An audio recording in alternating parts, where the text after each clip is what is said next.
Aujourd'hui, je suis avec Neil. Alors, Neil, tu as ton agence de design et de graphisme. Est-ce que tu peux m'en dire un petit peu plus là-dessus? Ben voilà, présente-moi, dis-moi un petit peu qui tu es et ce que tu fais dans cette agence que tu as créée. Ok. Donc moi je m'appelle Nels Zebedi de Fer, je suis cofondateur de l'agence du service de création graphique qui s'appelle Aventure Moderne.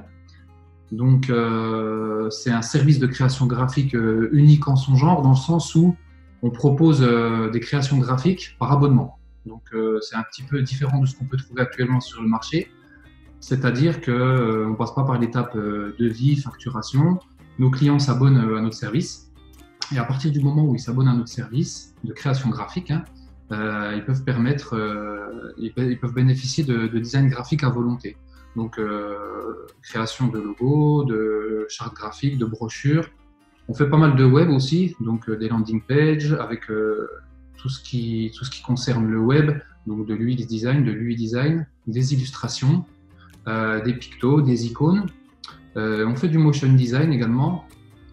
Et puis, on élargit aussi nos prestations à parfois de la BD, de l'illustration et des artworks. Voilà. D'accord.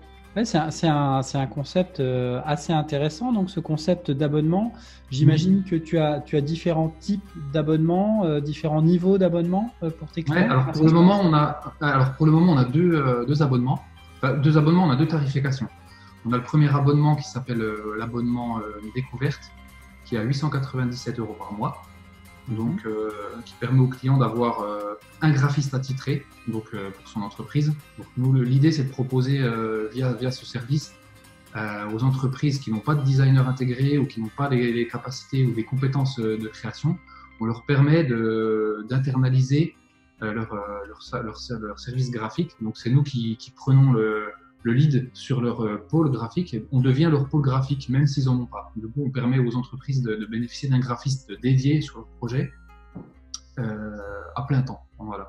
Donc, le premier abonnement à 897 € permet aux clients de pouvoir faire une ou deux demandes à la fois, donc sur une tâche à la fois pour ne pas engorger nos services. Et on a d'autres clients qui sont des plus gros clients. Voilà. En général, l'abonnement à 897 €, c'est pour des entreprises qui ne sont pas, dont le cœur de métier n'est pas la création graphique ou la communication visuelle. Donc, c'est en général des entreprises, on a des agences immobilières, on a des startups qui, eux, ont besoin de notre service, mais ils n'ont pas vocation à être des créateurs de création graphique. Donc, voilà, eux, ils ont l'abonnement à 897 € par mois. Et on a une seconde tarification qui est sur mesure. Et là, c'est plus spécifié, c'est plus pour les directeurs artistiques freelance. Souvent, les directeurs artistiques freelance qui ont pas mal de demandes, ou alors les agences de communication et les agences de design. Donc, eux, on leur fait un tarif sur mesure, donc qui n'est pas 897 €. Ça varie en fonction de leurs besoins. Et étant donné qu'ils ont des volumes et des demandes beaucoup plus fréquentes et beaucoup plus nombreuses en volume, c'est un abonnement qui est cher. Ça peut monter sur des abonnements qui sont assez chers, mais voilà. En fait, c'est une forme de sous-traitance finalement auprès d'autres agences, Voilà. c'est ça? Vous Pour les sous-traitez agences, voilà, on travaille en marque blanche, c'est-à-dire qu'on travaille pour leur dossier, mais eux refacturent à leurs clients et revendent nos savoir-faire à leurs clients. Voilà, Tout à fait. C'est très intéressant que tu parles de ça parce que c'est quelque chose de très courant dans le domaine du design et ça se sait peu en fait. Ouais, ça c'est bah, voilà, les agences qui font appel à nous, avant ils faisaient appel à des freelances, mais recruter un freelance ça prend un peu plus de temps. Parfois le freelance n'est pas disponible, parfois il a changé d'activité, souvent il a trouvé un travail. Donc du coup nous on a un service continu, du coup on leur assure la continuité et on est toujours dispo pour eux. Donc voilà, la petite particularité c'est que on avance en co-création, c'est-à-dire qu'on est en relation tous les 2 jours avec nos clients. On n'a pas de plage dédiée à la créa où on donne plus signe de vie et après on fait la présentation en bonne et due forme, comme j'ai eu l'habitude de le faire dans mes précédentes agences. On est toujours en contact avec eux, donc on avance en fonction de leurs itérations. Donc on avance en parallèle. Du coup, ça réduit le nombre d'insatisfactions clients, étant donné que leur feedback est intégré en temps réel dans nos processus de créa. Donc nous, on permet de livrer rapidement et eux, ils peuvent obtenir leur design rapidement et puis leurs modifications sont en fait mises à jour très régulièrement. C'est ça, eux, ça leur donne une garantie en fait, ce système-là. Donc c'est voilà, assez intéressant. C'est ce qui nous permet aussi de travailler plus vite et puis de facturer par abonnement. Voilà. Plutôt qu'à la prestation. D'accord. Et vous, le fait d'avoir un abonnement aussi, ça vous stabilise en fait finalement aussi voilà, dans votre chiffre d'affaires et dans vos rentrées. C'est une récurrence et puis après, il se met en place on a un process, du coup, on a des process spécifiques, on se fond un petit peu aux agences ou alors avec les clients avec lesquels on travaille. Étant donné qu'on est en lien permanent avec eux, on sait comment chacun bosse et du coup, il y a moins de friction et le processus est de plus en plus fluide. Plus on bosse, et puis du coup, on est des collègues. Voilà, on se transforme en collègues. Voilà, c'est le principe. Donc on est les seuls, on est les premiers en France à faire ça et les seuls. En Europe aussi, on est les seuls. Et puis dans le monde, il doit y avoir une ou deux agences qui fonctionnent. On est novateurs dans l'approche. Voilà, ben c'est le biais des créatifs d'être novateur. Voilà, étant donné qu'on a aussi, on est spécialisé dans le numérique. À la base, nous, avant, on avait une agence, c'était une agence digitale. Donc, on bossait beaucoup dans le monde du numérique, des startups. On est vraiment issus de ce milieu, nous. Ouais. Donc, on a cette approche startup. On est des devs, on a mon cofondateur qui est développeur. Donc, lui développe des plateformes. Il est spécialisé dans l'e-commerce. On a des gros clients pour tous les aspects développement. Donc, du coup, on travaille un peu dans cette ambiance-là, quoi. Alors, tu peux me parler justement un petit peu de ton parcours et comment est-ce que tu es arrivé à cette agence Aventure Moderne? Qu'est-ce qui s'est passé avant? Alors, en fait, moi, à la base, j'ai un diplôme de designer produit. Donc, en Suisse. Donc, j'ai commencé en Suisse à dessiner des montres de luxe, en fait. J'étais designer horloger. Donc, je dessinais des montres, des bracelets, des bijoux, des accessoires, des stylos, donc des objets microtechniques, des petits objets. Et principalement du luxe et du prestige, donc très haut de gamme. Donc j'ai bossé un an et demi en Suisse, donc sur plusieurs projets de design horloger principalement, pour des grosses marques de luxe.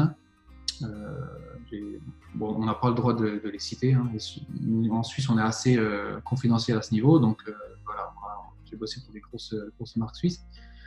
Ensuite, je suis allé à Paris. Travailler dans une agence de design qui était toujours spécialisée dans le luxe, mais qui faisait du flaconnage, de l'architecture commerciale, des vitrines, du packaging. Là aussi, c'était du luxe. Donc là, il y avait des marques comme Davidoff, Lacoste, Burberry. On faisait du display, on faisait les magasins pour Sephora, on faisait des vitrines, on faisait des packaging pour les parfums. Aussi des accessoires de déco pour la maison, pas mal de petits meubles, de petits accessoires, des appliques, des lustres, des choses comme ça. Toujours axé luxe. Ensuite, j'ai bossé, je suis retourné dans ma région natale, entre guillemets, à Besançon. Donc là, je me suis mis en freelance pendant 1 an et demi.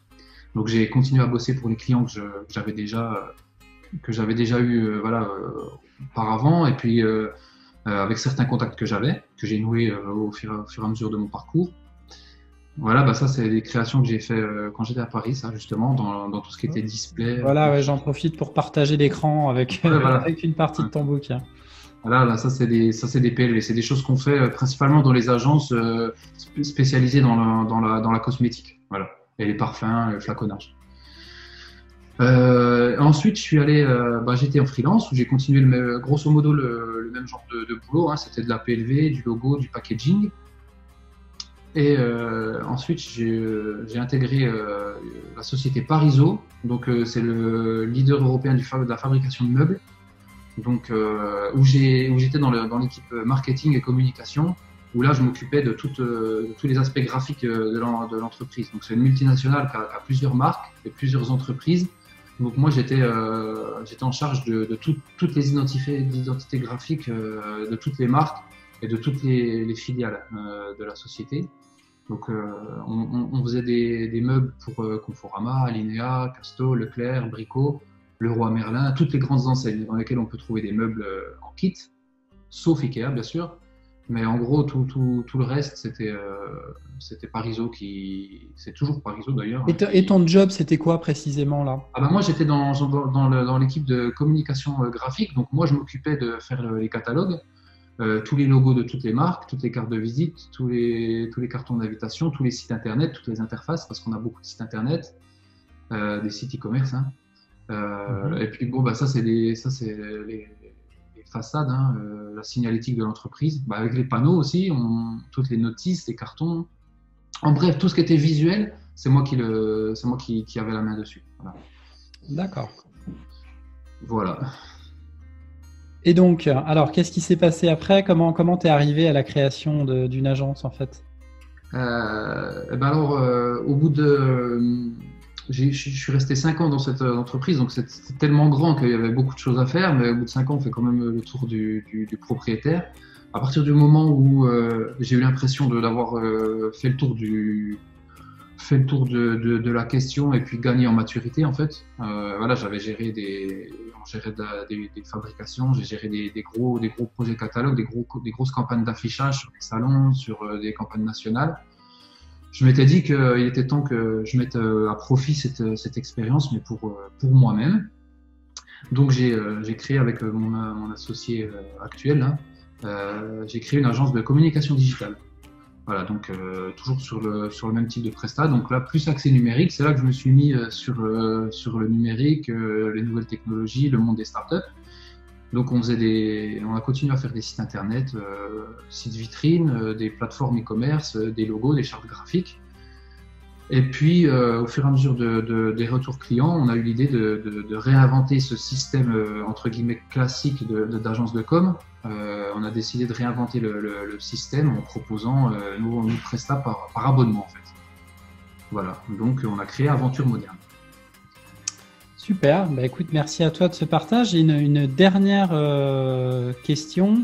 Donc alors voilà, vous êtes juste pour parler un petit peu de ta structure, vous êtes 2 cofondateurs et puis vous faites appel, c'est ce que tu me disais, à des freelances réguliers. Alors nous, voilà, on est les 2 cofondateurs. Hein, on a créé la structure, c'est une SAS. On a créé la SAS en 2016. Bah, ça fait 3 ans qu'on est dessus. On a des designers intégrés chez nous. Et puis, en fonction des pics d'activité, on fait appel à des freelances pour quand on a des pics d'activité ou quand on a trop de clients, des freelances qu'on connaît déjà de par nos expériences passées, quoi.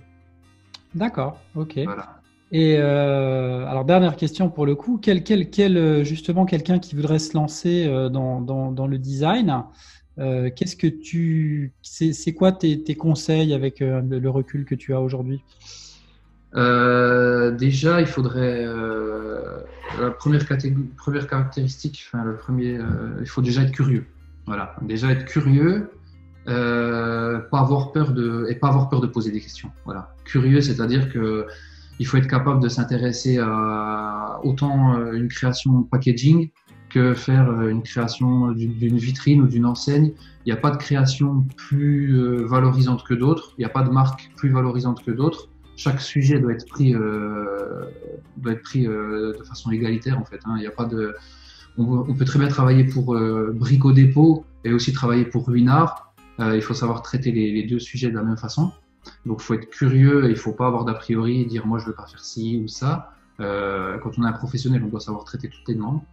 Donc, curieux et aussi voilà, dynamique et proactif. Voilà, faut pas être juste dans l'attente de directives. Il faut proposer. Les designers, ils sont là pour apporter une valeur ajoutée, qui n'est pas forcément voilà, une petite dose d'artistique, une petite vision un petit peu biaisée des choses que les gens peu créatifs entre guillemets n'ont pas. Donc il faut pas se cacher, il faut aller de l'avant et il faut pas avoir peur de proposer, il faut pas être timide et il faut être curieux. Voilà, c'est tout ce qu'il faut avoir, je pense, hein, pour commencer. C'est les bases. Ok, super. Ouais, Bah, écoute, merci beaucoup à toi pour ce partage. t'en prie. très bientôt. Et puis, à vous tous, soyez créatifs toujours.